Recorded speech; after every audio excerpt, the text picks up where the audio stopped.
theory, performance, rhythm, harmony, line and form, acoustics, notation, orchestration, timbre, neurology, and perception. These are the keys to understanding music. Hello, today we're going to talk about ear training. When a musician has good ears, this is the ability to hear something and comprehend what they are hearing in terms of notes and what to do with them on an instrument, or in terms of theory and therefore what notes and then what they could do. There are a number of different ways you can train your ears. You can train your ears to hear the rhythms of the different notes, the timbres of the different notes, and the combinations of the different notes. Most people usually start with the combinations, and they start with simple combinations. Two-note combinations, which are generally referred to as intervals, which is the space between the one note and the next note. For every different combination of notes, it's going to have a slightly different emotional feel.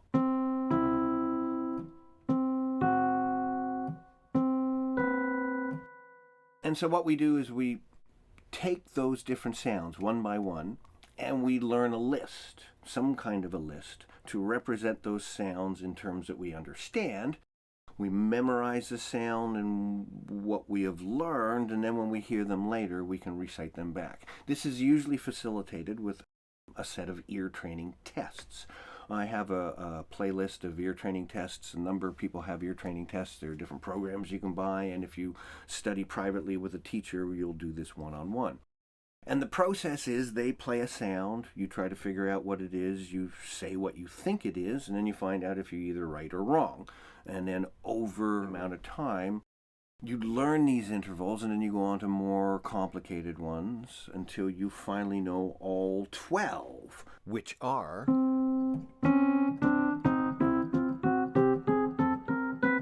the 12 different combinations of sounds we hear when we play one note against all the other notes in the chromatic scale. Today we're going to look at the intervals and take a look at some of those lists of information that we use to identify them. When we play the major scale, and the notes of the major scale are do, re, mi, fa, sol, la, ti, and do. Each one of these has a different feel, and when we play one in combination with the tonic, we come up with a set of intervals, the first set of intervals we usually use to train our ears with. Or do, two of the same pitch is called a unison. Do with re is called a major second. Do with mi is called a major third. Do with fa is a perfect fourth. Do with so is a perfect fifth. Do with la is a major sixth. And do with ti is a major seventh. And then do with a higher or lower, do is called an octave. For each one of the major intervals, like the major third, there is also a minor counterpart, which is one semitone lower. If we take those two notes and we take the top note down a semitone, we have a different interval. It's called a minor third. If we take the major second and we take the top note down, we call that a minor second. For the sixth, major sixth, minor sixth. Same thing with the seventh. Major seventh, minor seventh. Now, the names of the intervals come from two different aspects of these notes. One is how many scale steps the bottom note is away from the top note. I counted 6 notes, so that's some kind of a six. Do, re, mi, fa, sol, la. As opposed to do, re, mi. And that's one of the ways that we learn to differentiate these different intervals. There are 3 different methods that musicians use to recognize intervals. The first is to listen to the sheer dissonance of the combination of the notes. Certain combinations are dissonant, certain ones aren't. And then you have a list and you compare them. The second way is to count the number of scale steps from the bottom note to the top note and then compare that either to the major or the minor scale. And the third way is to memorize a list of tunes that use that interval prominently and compare it to that. So we're going to take a look at all 3 of those methods. All the intervals have a different level of dissonant. Some of them are very dissonant, and some of them are not. Probably the most recognizable combination of notes, just in terms of sheer dissonance, is the octave. Two notes that are playing the same pitch, but they're octave apart.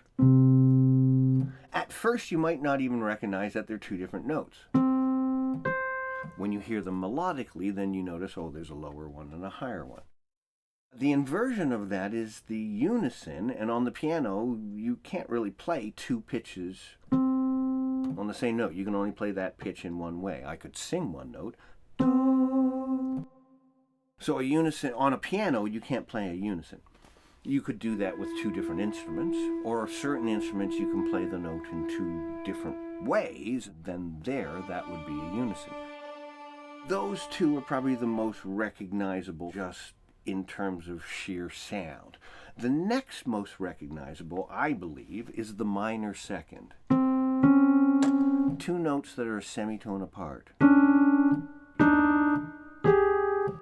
It has a very unique and harsh dissonance that is different from all the other intervals in the scale. It is similar to the major seventh, which is also fairly dissonant,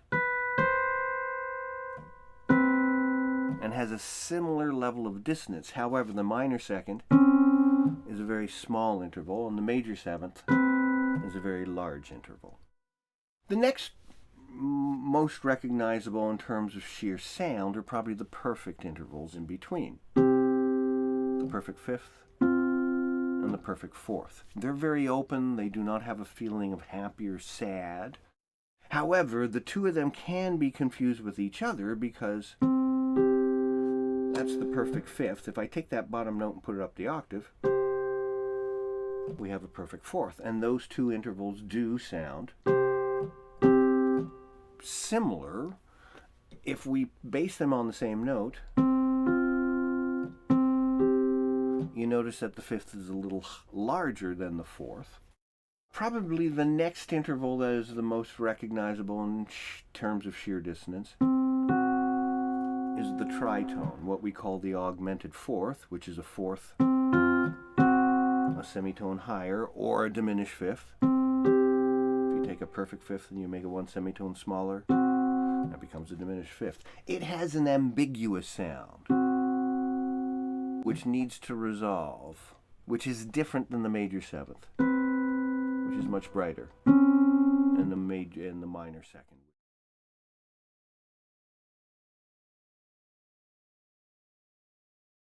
The second method for ear training is to listen to the two notes, identify their pitches, da, da, either by singing them or in your head, and then counting the scale steps it takes to get from the bottom note to the top note. 1, 2, 3, 4, 5, 6. And since I had to count 6 from the bottom note to the top note, that's some kind of a sixth. Da, da, 1, 2, 3. That's a third. 1, 2, 3, 4. That's a fourth. 1, 2, 3, 4, 5, 6, 7. That's a seventh. Now, if these intervals fit into the major scale, do, re, mi, then that's a major third. Do, re, that's a major second. Do, re, mi, fa, sol, la, that's a major sixth. Do, re, mi, fa, sol, la, ti, that's a major seventh. And if it doesn't, do, re, mi, fa, sol, la, that doesn't fit. So then we go to the minor scale. Da, da, da, da, da, da. You can sing the major scale. Da, da, da, da, da, da. And then if you can't sing it there, you have to put it down a semitone. Anytime you're singing the major scale, da, da, da, da, da, da, da, da, da, and you have to put that top note down a semitone. That means it's not the major, it's the minor. And all the intervals can be figured out that way. There's an open interval. It's a perfect interval, but I'm not sure if it's the fourth or the fifth. Da, ba, ba, ba, da, da, da. 1, 2, 3, 4, 5. That's a fifth. Da, da, 1, 2, 3, 4. That's a fourth.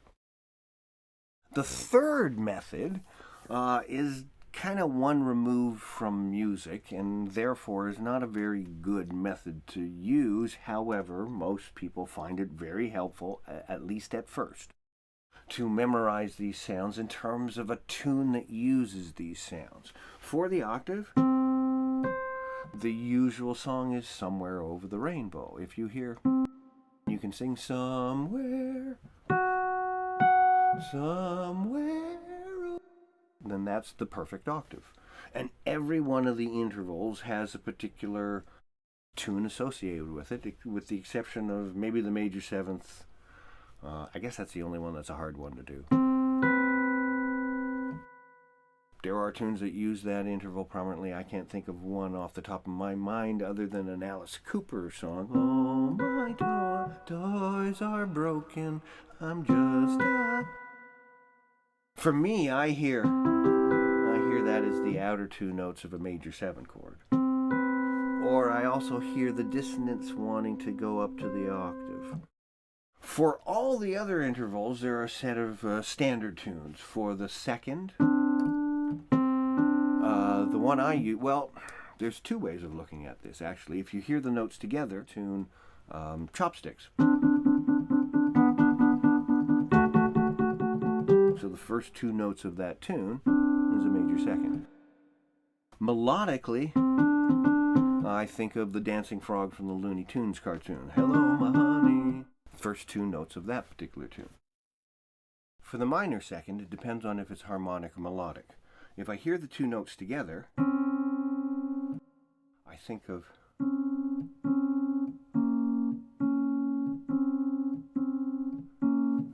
I guess that'd be the theme from The Young and the Restless. And if I hear them melodically, in my head I actually hear it down a few octaves.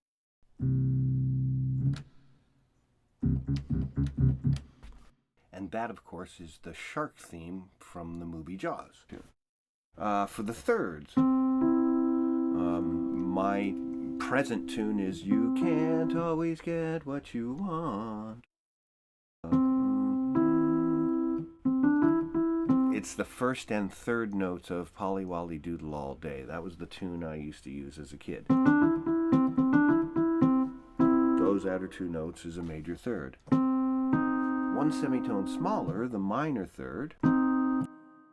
Here in Canada, we use the tune Oh Canada. The first two notes of the Canadian National Anthem is minor third.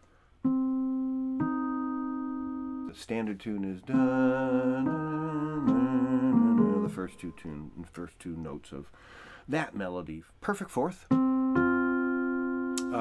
is the tune Amazing Grace. Amazing Grace. The Mexican Hat Dance. The perfect fifth. Number of ways you can hear this. The outer two notes of a triad. Anyone with stable triads. Or, I guess since 1977, I've been using the Star Wars theme. So the first two notes of the Star Wars theme is a perfect fifth. The sixth. Da da da da da da da da.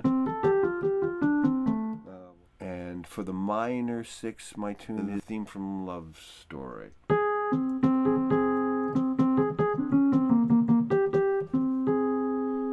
So the minor six is more emotional and kind of sadder than the major six. The other tune, when I was a kid, it used to be Inchworm. Not too many people know that song. Inchworm, inchworm, measuring the marigolds. The major seventh, we've already talked about. It's probably for that I hear it in a chord or I listen to the dissonance. For the minor seventh, first two notes of the Star Trek theme.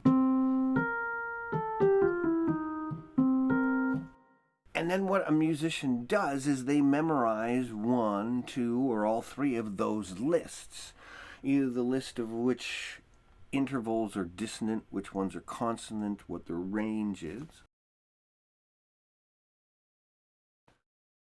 They learn to count the notes from one to the other.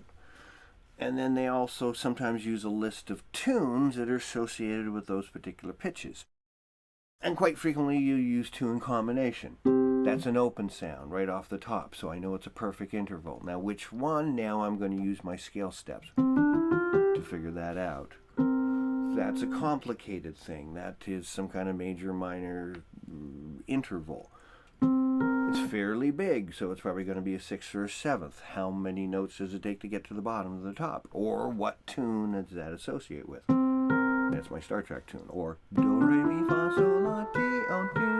Okay, I couldn't do T, I had to do one lower. There's my minor seventh. And then the next thing to do is to go on to more complicated structures. 3-note melodies. 4-note melodies.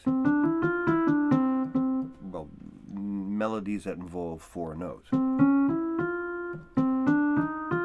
Or those kind of things. Combinations in terms of chords.